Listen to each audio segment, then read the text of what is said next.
Attention aux faux triplex.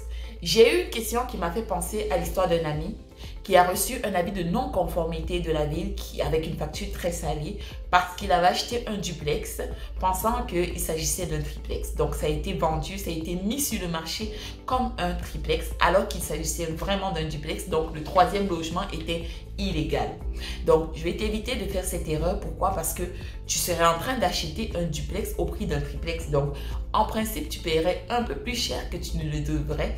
Mais aussi pour t'éviter d'avoir un avis de non-conformité de la ville, de la municipalité qui pourrait te demander de détruire ton troisième logement ou alors de le mettre aux normes, ce qui coûte souvent un paquet de sous.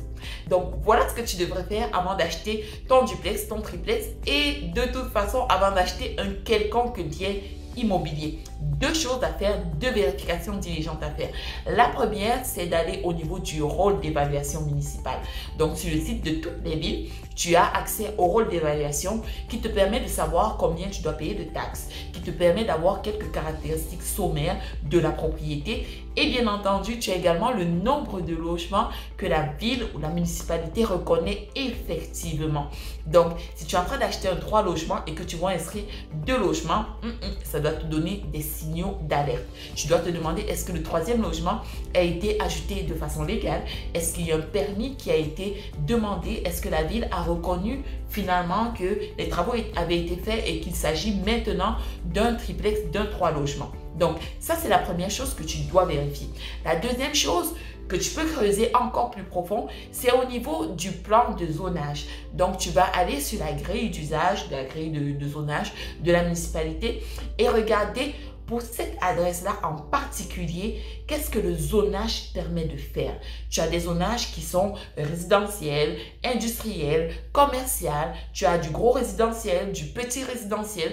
Donc, tu dois vérifier est-ce que le zonage permet vraiment de faire un duplex ou un triplex ou peut-être même plus gros ou moins gros. Et une fois que tu as cette information, c'est de regarder est-ce que ce qui est en place, ça correspond au zonage. Donc, si ça ne correspond pas, exemple de zonage permet de faire un duplex et présentement, l'immeuble est vendu comme un triplex, c'est de regarder est-ce qu'il y a eu des droits acquis? Est-ce que le troisième logement a été construit et a été reconnu? Est-ce que ça a été construit avant une certaine période? Est-ce qu'il y a eu des changements au niveau du zonage?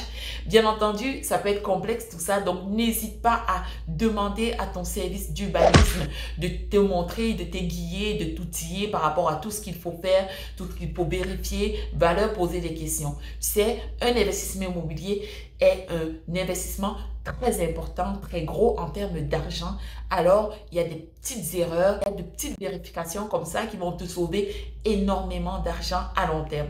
Donc, tu vois, ce sont des informations très utiles.